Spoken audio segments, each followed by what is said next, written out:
Vamos lá, gente. Ah, eu não posso esquecer de dizer que quem gosta de comédia, de vaudeville, de loucura, não pode perder o encontro entre Freud e Salvador Dalí. O encontro acontece na comédia Histeria, do Terry Johnson, no Teatro Tuca, aqui em São Paulo, de sexta a domingo. No elenco, Pedro Paulo Rangel, Cássio Scapim, Érica Montanheiro, Milton Levi. Por que eu insisto tanto na divulgação desse espetáculo? Porque foi eu que dirigi. E como eu sempre promovo todos os espetáculos, achei justo de promover o meu também.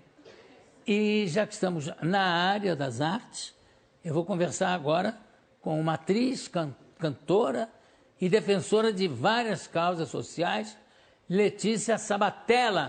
Venha pra cá.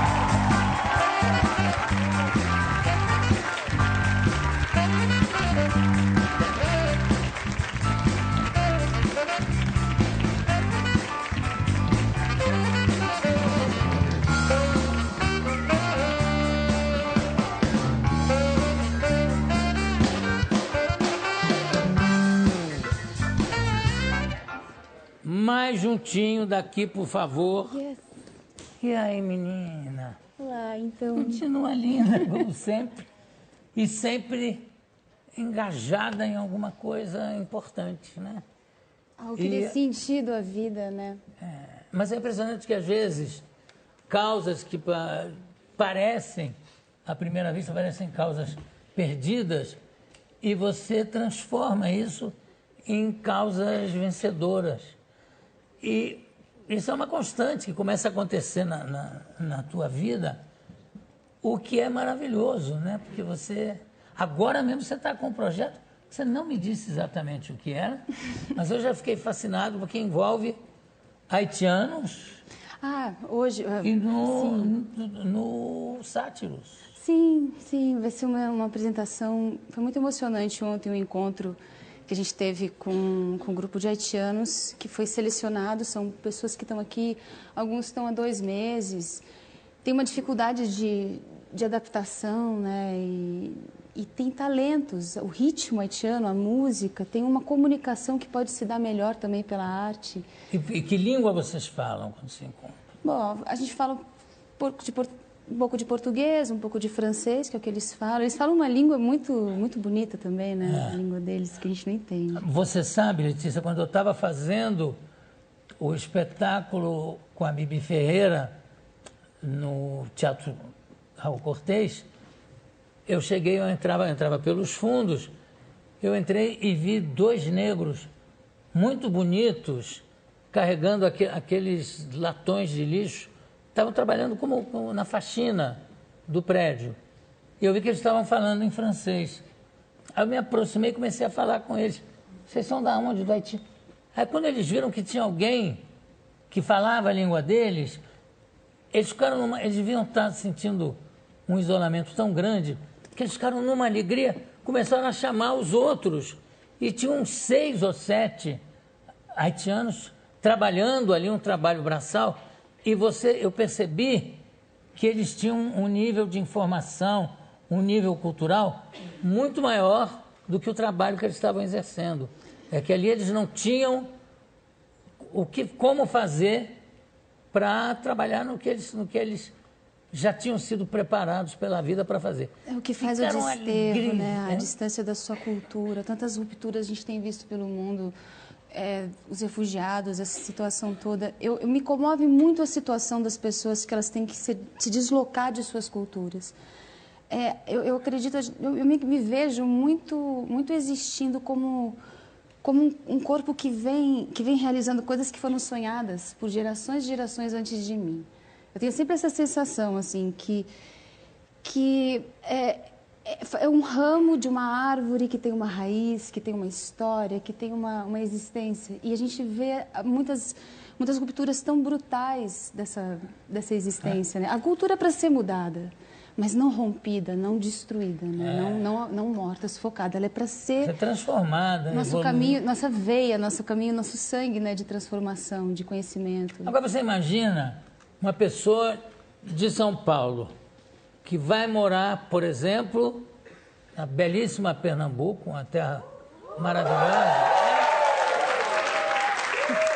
uma pessoa que faz essa pequena mudança, já é uma coisa tão radical na vida dessa pessoa, mesmo que seja uma pessoa que tenha um ganho bom, que tenha um bom salário, enfim, já é um choque cultural muito forte. Sim, entre dois lugares do mesmo lugar. Imagina o cara que vem do... na história também de povos que vieram, né, escravizados da África, quando eles vinham, quantos doutores no Alcorão eram escravizados, né? Então, a diferença de você estar numa outra cultura, falando outra língua, a tua ignorância aflora, que existe em todos nós, né, a ignorância de alguma coisa. E os grandes médicos, primeiros grandes médicos, eram todos árabes, eram todos, quer dizer, toda a cultura da medicina foi se inspirar lá. E aí, de repente, tem essas mudanças. E essas coisas não te chocam? A quantidade de pessoas que entram num bote sem saber se vão chegar, se não vão chegar, em busca da vida, né? Larga tudo, né? Quer dizer, as histórias que eu tenho... Eu trabalhei também em uma ONG que tem a IKMR, eles cantam comigo também, às vezes, eu canto com elas, com as crianças, tem um coral. É uma ONG que faz um trabalho específico com crianças refugiadas. Acho que é a única ONG que faz isso aqui no Brasil.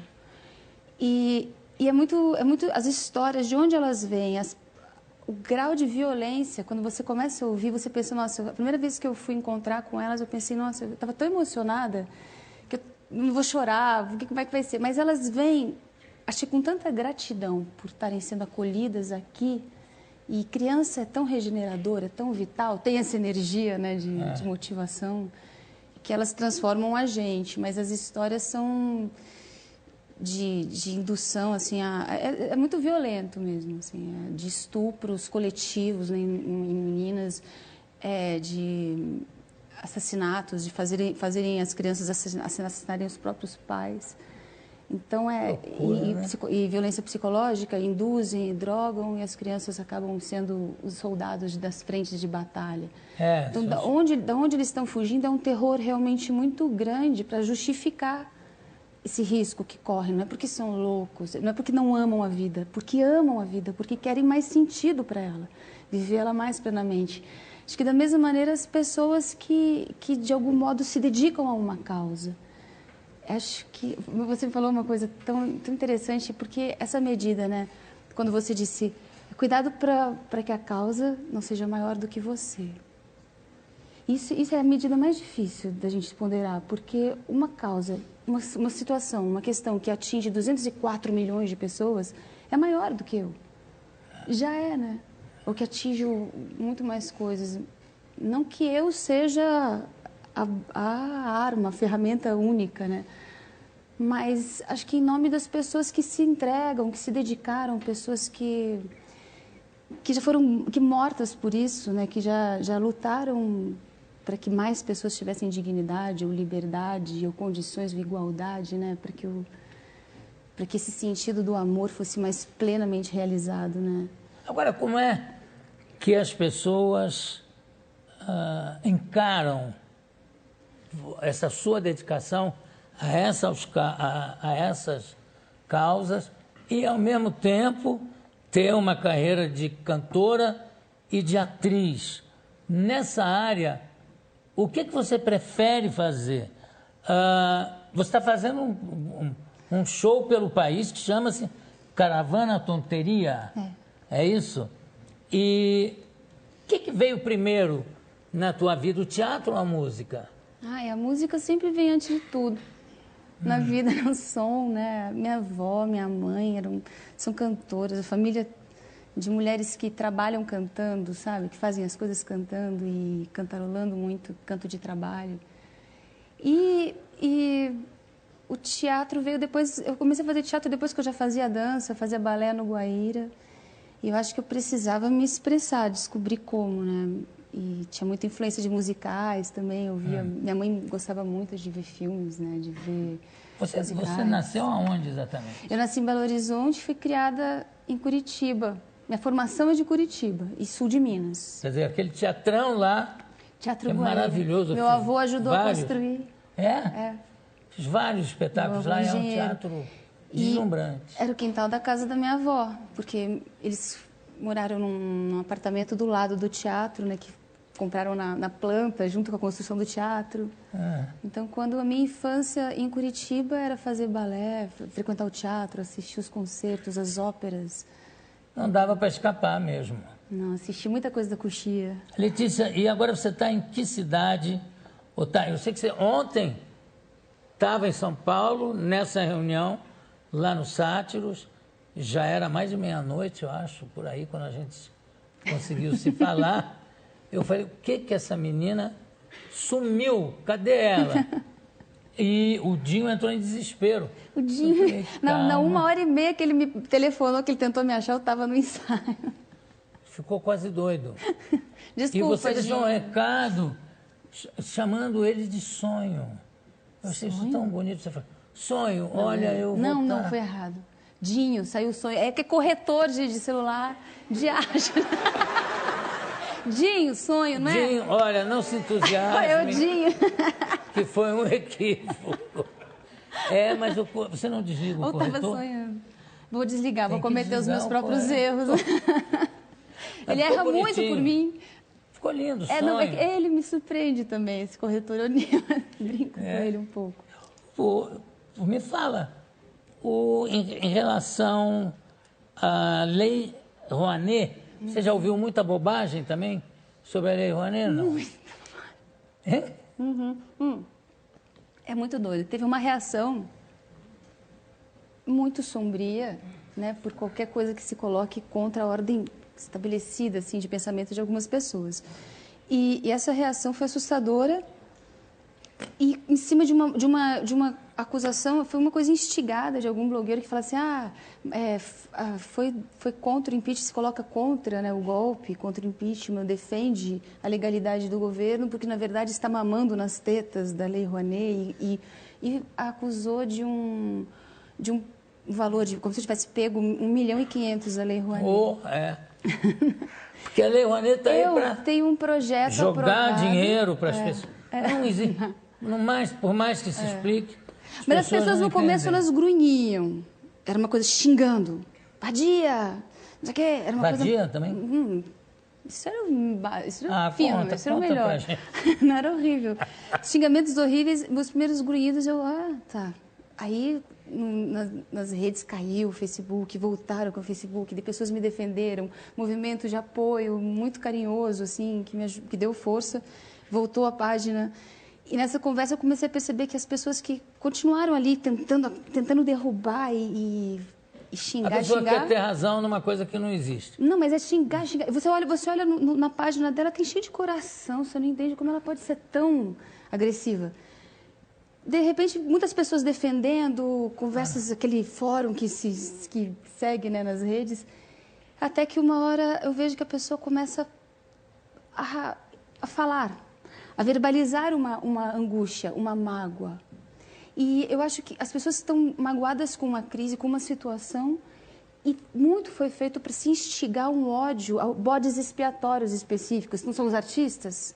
Ou é a presidenta, assim, mas são bodes expiatórios. É preciso isso para justificar, talvez, uma necessidade da gente tomar nas rédeas as ações. O pior de tudo é que essas escolhas não são embasadas. Eu insisto na Lei Rouanet, que sempre acusam a pessoa de pegou dinheiro da Lei Rouanet. A Lei Rouanet, ela tem termos, ela tem critérios para ser aprovado. Qualquer projeto que corresponda àqueles critérios é aprovado. E você é aprovado, dependendo do tamanho do projeto, o que você oferece com o teu projeto, quantos profissionais vão ser empregados, você tem direito a captar de alguma empresa. Tem direito a ir pegar dinheiro de alguma empresa.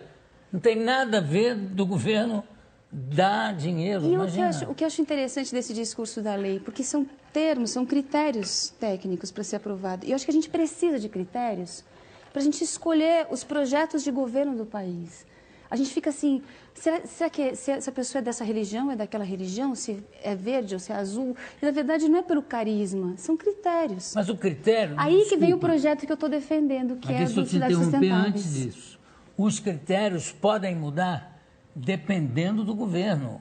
Os critérios são uma coisa subjetiva. Sim. O que é objetivo, que é preciso deixar claro, é que a Lei Rouanet não dá um centavo para ninguém. Não. Eu avalia até não captei. O projeto. Eu, inclusive, não captei. Pois é, e permite que você saia captando ou não captando. E você, com 60% que você capte, adaptando o teu projeto, você já pode dar início. Não necessariamente você vai captar todo aquele dinheiro. Não, e você tem que prestar conta. Eu nunca nem captei, nem nunca... Eu não sou produtor, eu sou diretor. Então, graças a Deus, eu nunca me preocupei em captar nada, que não é a minha. O que eu gosto de fazer é de dirigir, não é de produzir. Eu estou junto com a Bianca de Philips, que aqui é uma super produtora. O produtor tem que prestar contas de cada prego que foi comprado. De cada coisa, é exaustivo. Mas o que eu acho interessante dessa questão dos critérios, porque existe uma coisa que é muito interessante agora, que é, a gente vai ter as eleições para prefeito. E nesse momento, eu acho que é o momento que a gente tem que usar muito de qualquer direito cidadão e não abrir mão desse direito. E se você tem critérios que são universais, apesar de serem específicos e objetivos de cada lugar, né, de cada região que precisa ter necessidades específicas, também existem critérios de um desenvolvimento sustentável, que são critérios universais. Por exemplo, de uma boa alimentação orgânica, critérios de desmatamento zero, isso que a presidenta Dilma agora assinou, né, da ONU, que está em conformidade com a Agenda 2030 da ONU, que são esses critérios para um desenvolvimento sustentável. E, por exemplo, a erradicação da pobreza está dentro desses critérios. Então, esses critérios existem também no formato para prefeituras, que é o Cidades Sustentáveis, que a gente tem algumas imagens que eu até mandei para cá, onde ele vai falar desses critérios, dessa agenda que você pode cobrar dos seus candidatos a prefeito ações específicas que tenham a ver com aquele lugar, mas também dentro desse desenvolvimento sustentável, desses parâmetros universais. Isso que você está falando, nós não temos. O que nós temos aqui é trechos do documentário sobre os índios. Ah, do Rotuá. Você chegou a... Que eu dirigi. Você que dirigiu? Sim. E viveu nessa aldeia durante o tempo? Eu fiquei algumas vezes temporadas, né? 15 dias, depois mais 10 dias, depois mais 15 dias. Eles vieram para o Rio de Janeiro, para São Paulo. Quantas experiências como diretora? Como diretora, só essa. E ficou absolutamente mordida, né? Porque você dirigir um filme é uma coisa, primeiro, que te ocupa 24 horas por dia e você fica viciada realmente, né? Deu um trabalho assim de 8 anos, na verdade, de muita dedicação. Foi um filme que eu usei as minhas férias para fazer. Eu tinha conhecido a tribo e visto a necessidade deles de intercambiar.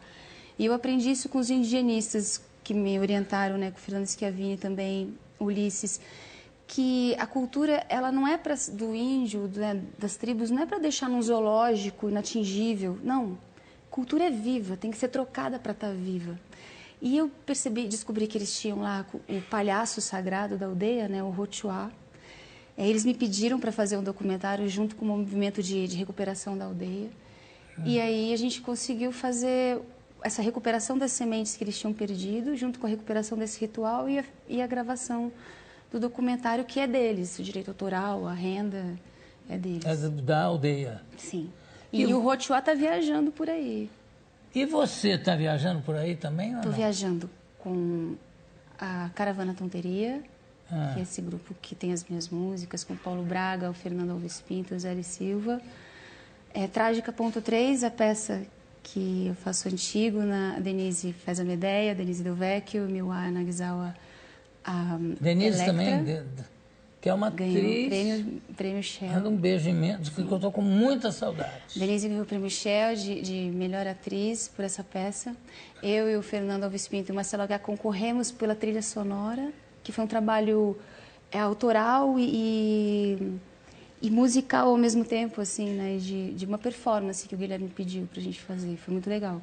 E a Ilíada, que a gente fez no Festival de Curitiba, do Odorico Mendes, a tradução. E de manhã, o que você tem feito? Porque não tem horário. Eu fiz uma novela, participação na novela, agora Liberdade, Liberdade. Foi de manhã. Olha, eu conversei aqui com a Letícia Salatella, que não vinha aqui desde 2008. Quanto tempo, menina? Que bom te encontrar. Pois é. Viu? Um beijo grande. E não assusta mais o Dinho dessa forma. Chamou o nosso Dinho de sonho para enlouquecer o rapaz e desapareceu. Você está com um show Caravana Tonteria, breve em São Paulo, Belo Horizonte e Curitiba. De novo, muito obrigado, Letícia Sabatella. Um beijo.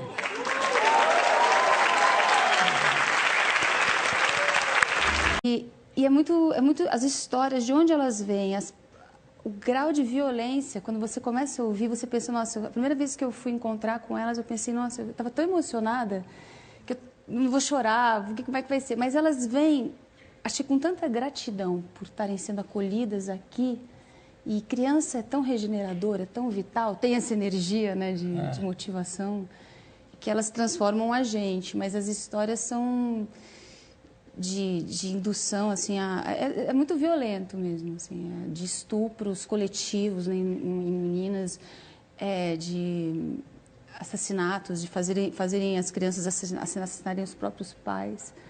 Então, e violência psicológica, induzem, drogam, e as crianças acabam sendo os soldados das frentes de batalha. Então, da onde eles estão fugindo é um terror realmente muito grande para justificar esse risco que correm. Não é porque são loucos, não é porque não amam a vida, porque amam a vida, porque querem mais sentido para ela, viver ela mais plenamente. Acho que da mesma maneira as pessoas que de algum modo se dedicam a uma causa.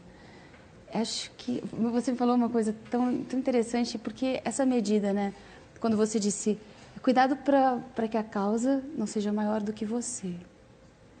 Isso é a medida mais difícil da gente ponderar, porque uma causa, uma situação, uma questão que atinge 204 milhões de pessoas é maior do que eu. Já é, né? Ou que atinge muito mais coisas. Não que eu seja a arma, a ferramenta única, né?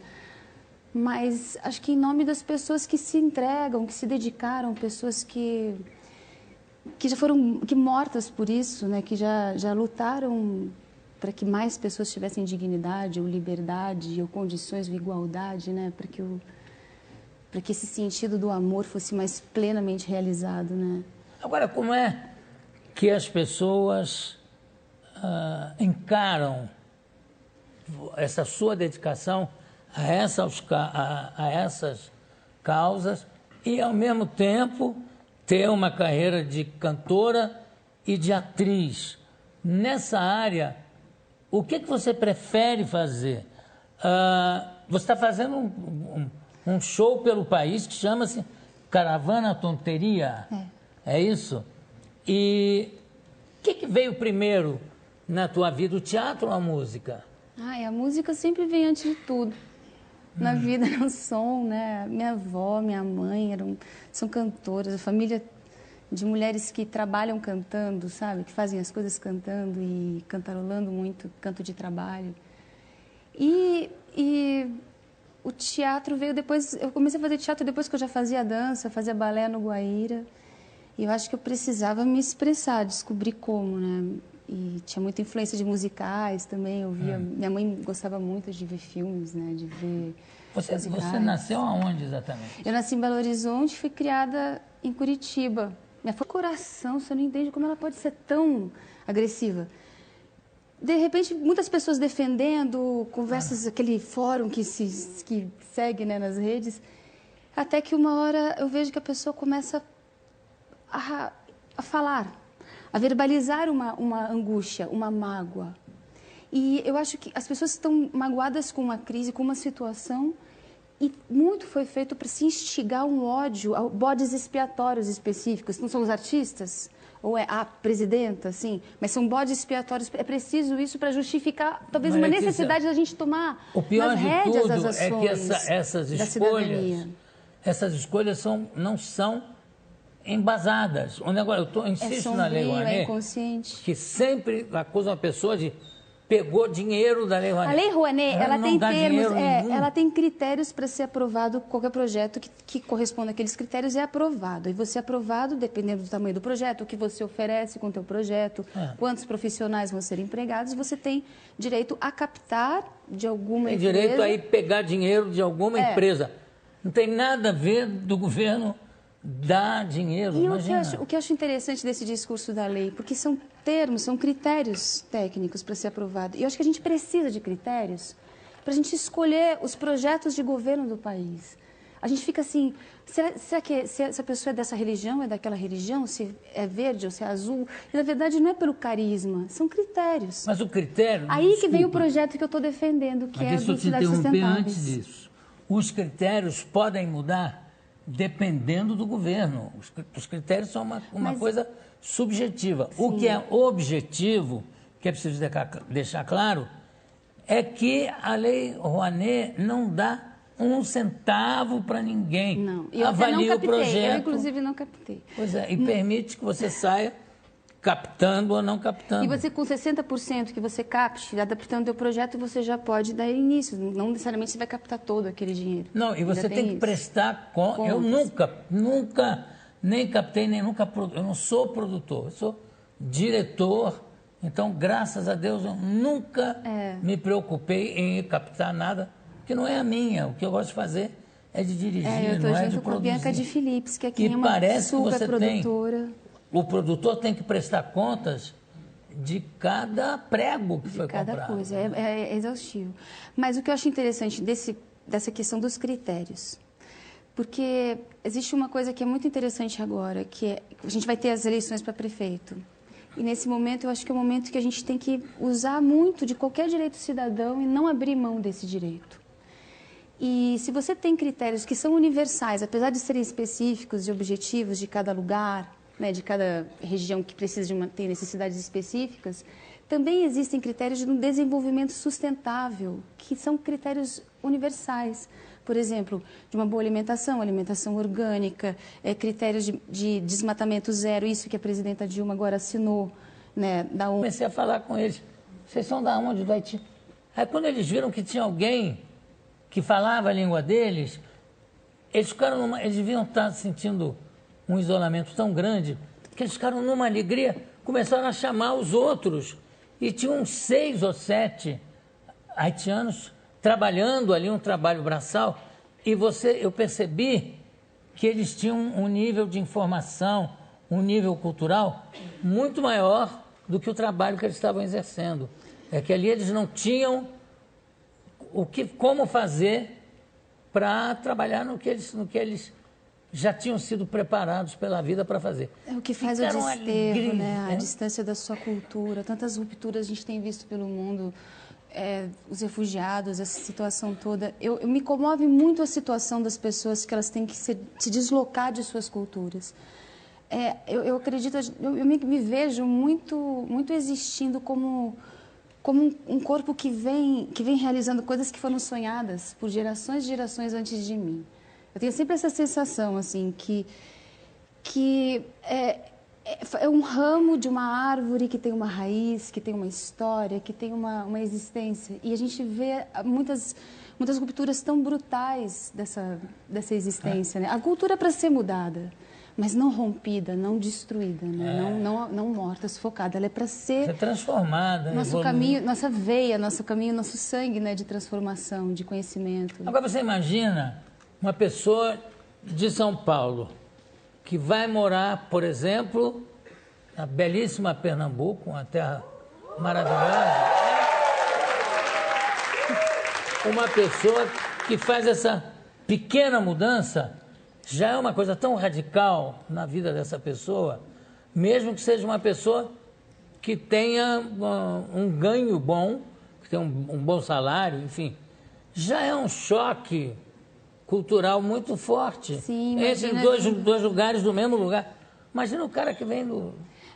na história também de povos que vieram, né, escravizados da África, quando eles vinham, quantos doutores no Alcorão eram escravizados, né? Então, a diferença de você estar numa outra cultura, falando outra língua, a tua ignorância aflora, que existe em todos nós, né? A ignorância de alguma coisa. E os grandes médicos, primeiros grandes médicos, eram todos árabes, eram todos, quer dizer, toda a cultura da medicina foi se inspirar lá. E aí, de repente, tem essas mudanças. E essas coisas não te chocam? A quantidade de pessoas que entram num bote sem saber se vão chegar, se não vão chegar, em busca da vida, né? Larga tudo, né? Quer dizer, as histórias que eu tenho... Eu trabalhei também em uma ONG que tem a IKMR, eles cantam comigo também, às vezes, eu canto com elas, com as crianças, tem um coral. É uma ONG que faz um trabalho específico com crianças refugiadas. Acho que é a única ONG que faz isso aqui no Brasil. Vamos lá, gente. Eu não posso esquecer de dizer que quem gosta de comédia, de vaudeville, de loucura, não pode perder o encontro entre Freud e Salvador Dalí. O encontro acontece na comédia Histeria, do Terry Johnson, no Teatro Tuca, aqui em São Paulo, de sexta a domingo. No elenco, Pedro Paulo Rangel, Cássio Capim, Érica Montanheiro, Milton Levi. Por que eu insisto tanto na divulgação desse espetáculo? Porque foi eu que dirigi. E como eu sempre promovo todos os espetáculos, achei justo de promover o meu também. E já que estamos na área das artes, eu vou conversar agora com uma atriz, cantora e defensora de várias causas sociais, Letícia Sabatella. Venha pra cá.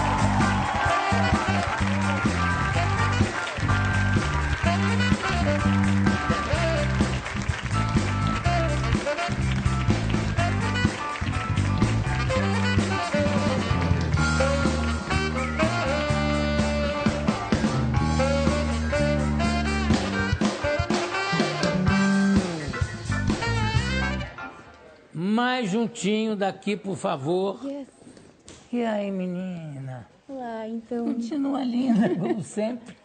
E sempre engajada em alguma coisa importante, né? O que dê sentido à vida, né? Mas é impressionante que, às vezes, causas que parecem, à primeira vista, parecem causas perdidas, e você transforma isso em causas vencedoras. E isso é uma constante que começa a acontecer na tua vida, o que é maravilhoso, né? Porque você... Agora mesmo você está com um projeto, você não me disse exatamente o que era, mas eu já fiquei fascinado porque envolve haitianos hoje... e no Sátiros. Sim, vai ser uma apresentação... Foi muito emocionante ontem o encontro que a gente teve com um grupo de haitianos que foi selecionado. São pessoas que estão aqui, alguns estão há 2 meses, tem uma dificuldade de adaptação, né? E tem talentos, o ritmo haitiano, a música, tem uma comunicação que pode se dar melhor também pela arte. E que língua vocês falam quando se encontram? Bom, a gente fala um pouco de português, um pouco de francês, que é o que eles falam. Eles falam uma língua muito, muito bonita também, né? A língua deles, que a gente não entende. Você sabe, Letícia, quando eu estava fazendo o espetáculo com a Bibi Ferreira no Teatro Raul Cortez, eu entrava pelos fundos, eu entrei e vi 2 negros muito bonitos carregando aqueles latões de lixo. Estavam trabalhando como na faxina do prédio. E eu vi que eles estavam falando em francês. Aí eu me aproximei... A formação é de Curitiba e sul de Minas. Quer dizer, aquele teatrão lá Teatro é Guaíba. Maravilhoso. Meu avô ajudou a construir. É? Fiz vários espetáculos lá, é um teatro deslumbrante. Era o quintal da casa da minha avó, porque eles moraram num apartamento do lado do teatro, né, que compraram na planta, junto com a construção do teatro. Então, quando a minha infância em Curitiba era fazer balé, frequentar o teatro, assistir os concertos, as óperas. Não dava para escapar mesmo. Não, assisti muita coisa da Coxia. Letícia, e agora você está em que cidade?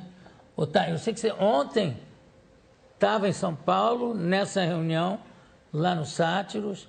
Já era mais de meia-noite, eu acho, por aí, quando a gente conseguiu se falar. Eu falei, o que essa menina sumiu? Cadê ela? E o Dinho entrou em desespero. O Dinho, falei, na 1h30 que ele me telefonou, que ele tentou me achar, eu estava no ensaio. Ficou quase doido. Desculpa, e você Dinho. deixou um recado chamando ele de sonho. Eu achei isso tão bonito. Você falou, sonho, não, olha, eu vou... Não, foi errado. Dinho, saiu sonho. É que é corretor de celular, de arte. Dinho, sonho, não é? Dinho, olha, não se entusiasme. É o Dinho. Que foi um equívoco. Mas você não desliga o corretor? Eu estava sonhando. Vou desligar, vou cometer os meus próprios erros. Ele erra muito por mim. Ficou lindo, sonho. Não, ele me surpreende também, esse corretor. Eu brinco com ele um pouco. Me fala, em relação à Lei Rouanet, você já ouviu muita bobagem também sobre a Lei Rouanet, não? É muito doido. Teve uma reação muito sombria, né, por qualquer coisa que se coloque contra a ordem estabelecida, assim, de pensamento de algumas pessoas.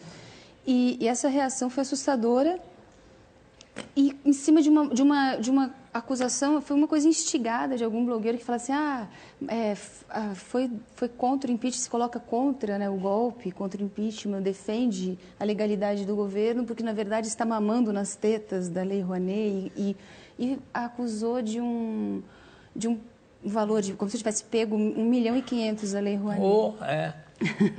Porque a Lei Rouanet está aí para... tenho um projeto jogar aprovado. Dinheiro para as pessoas. Não existe. Por mais que se explique. Mas as pessoas no começo elas grunhiam. Era uma coisa xingando. Vadia! Não sei o quê. Era uma Vadia coisa... também? Isso era fino, isso era o melhor. Não era horrível. Xingamentos horríveis, meus primeiros grunhidos, tá. Aí nas redes caiu o Facebook, voltaram com o Facebook, de pessoas me defenderam, movimento de apoio muito carinhoso, assim, que deu força, voltou a página. E nessa conversa eu comecei a perceber que as pessoas que continuaram ali tentando derrubar e xingar, a pessoa quer ter razão numa coisa que não existe. Não, mas é xingar. Você olha na página dela, tem cheio de